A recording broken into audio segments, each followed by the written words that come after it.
दोस्तों अगर आप इंडियन बैंक के कस्टमर्स हो तो भाई साहब यहाँ पर मैं आप लोगों को बता दूं कि आपके लिए दो बहुत ही बड़ी खुशखबरी है। तो इस वीडियो को बिल्कुल भी स्किप मत करिएगा, ध्यान से देखिएगा। देखो अगर हम पहली खुशखबरी की बात करें तो देखो यहाँ पर इंडियन बैंक में आपका कोई भी सेविंग्स अकाउंट है, चाहे तो वो रेगुलर सेविंग्स अकाउंट है चाहे तो वो प्रीमियम सेविंग्स अकाउंट है, उससे कुछ भी नहीं फर्क पड़ता है भाई। 7 जुलाई 2025 से यहाँ पर इंडियन बैंक में मिनिमम बैलेंस चार्जेस नील कर दिया गया है।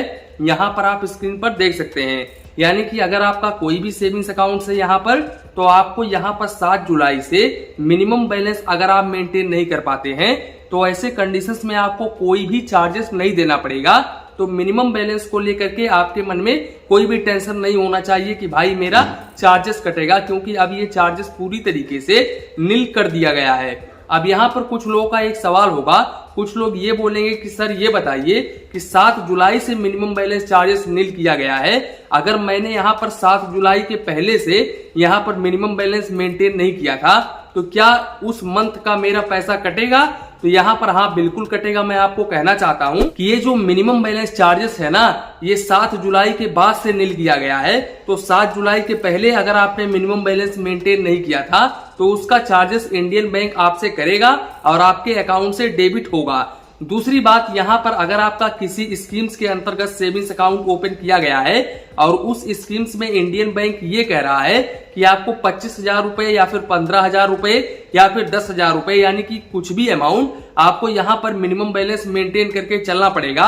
अब अगर आप उस स्कीम्स में मिनिमम बैलेंस मेंटेन नहीं कर पाते हैं, यानी कि वो जो स्कीम्स वाला अकाउंट है जो आपका प्रीमियम सेविंग्स अकाउंट है या फिर कोई और सेविंग्स अकाउंट है, तो उस स्कीम्स में अगर आप अपना मिनिमम बैलेंस मेंटेन नहीं कर पाते हैं तो फिर ऐसे कंडीशंस में आपका जो प्रीमियम सेविंग्स अकाउंट रहेगा ना वो रेगुलर सेविंग्स अकाउंट्स में कन्वर्ट हो जाएगा, यानी कि आपको नॉर्मल बेनिफिट्स देखने को मिलेंगे।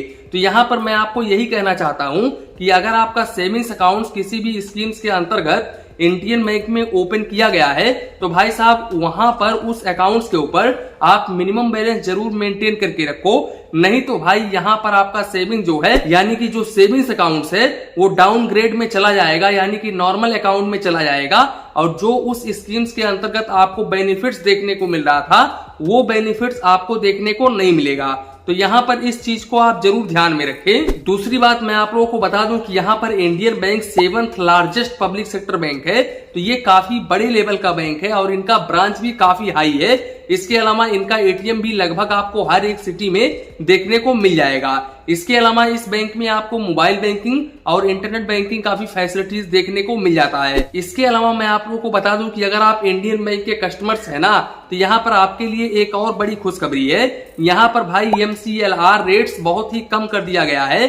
अब यहाँ पर MCLR रेट्स 9% हो गया है। तो अब आप यहाँ पर होम लोन लेने की सोच रहे हो या फिर कार लोन लेने के लिए सोच रहे हो तो भाई साहब यहाँ पर आपको ब्याज कम से कम देना पड़ेगा, यानी कि 9% का ब्याज देना पड़ेगा। तो ये काफी कम ब्याज दर है।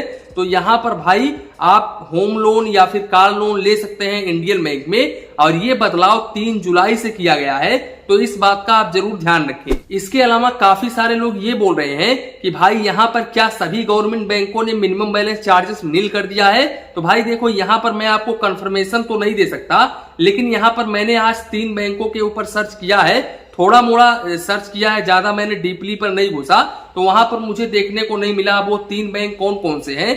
एक है यूको बैंक, एक है यूनियन बैंक ऑफ इंडिया और एक है बैंक ऑफ इंडिया।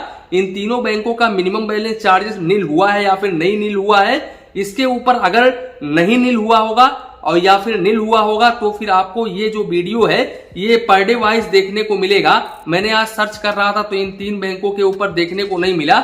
वैसे ज्यादा डीपली पर तो मैं नहीं घुसा, लेकिन आज शाम को मैं देखूंगा बहुत ही अच्छे तरीके से, और अगर यहाँ पर इस तरह का कोई न्यूज होगा तो इस चैनल पर आपको सबसे पहले देखने को मिलेगा। तो दोस्तों कुल मिलाकर के यही था अपडेट। इसी के साथ में वीडियो समाप्त करते हैं। वीडियो पसंद आया हो तो प्लीज वीडियो को एक लाइक करिए और अपने चैनल फाइनेंस बैंकिंग को सब्सक्राइब करिए। मन में कुछ डाउट हो, कंफ्यूजन हो तो प्लीज कमेंट करिए। धन्यवाद, मिलते हैं नेक्स्ट वीडियो में।